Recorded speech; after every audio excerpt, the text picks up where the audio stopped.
Par exemple, quand Sri Aurobindo était là, les jours de Durga, tu sais, c'est le jour où elle maîtrise un asura. Elle ne le tue pas, elle le maîtrise. Eh bien, chaque fois, chaque année, il y avait un genre de choses, et c'était pas, mes expériences n'ont jamais été mentales. C'était une expérience qui me venait tout d'un coup, et après je m'apercevais que c'était justement le jour de Durga. Mais chaque fois je disais à Sri Aurobindo, tiens, aujourd'hui ça c'est coupé dans sa racine. Pour les forces adverses, c'est comme ça.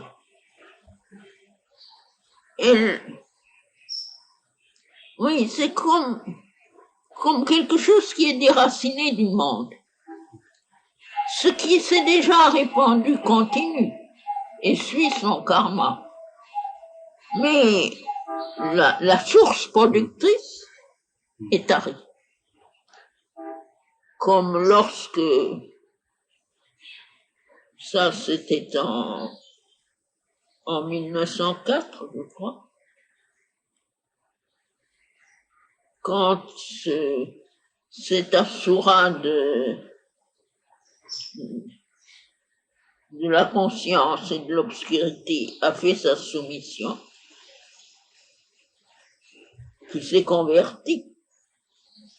Il m'a dit, il y a des milliards d'êtres qui sont mes émanations et qui continueront leur vie. Mais la racine, la source est tarie. Combien de temps ça prend pour épuiser tout? On ne peut pas dire. Mais la source est tarie. Et ça, c'est une chose extrêmement importante. Cette épouvante de 1920, c'était quelque chose qui essayait de se répandre sur le monde et de devenir vraiment catastrophique. Et je me suis aperçu alors dans la vision intérieure qu'il y a tout un mouvement qui est tari dans sa source, c'est-à-dire le karma s'épuise petit à petit, petit à petit, petit à petit.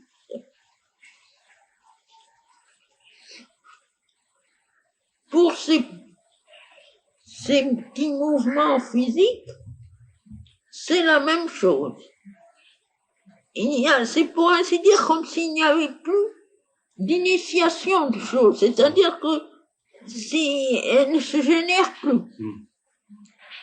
Mais tout ce qui est là, dans le monde, doit s'épuiser. Je vois des moyens plus rapides, mais ils appartiennent essentiellement au monde supramental.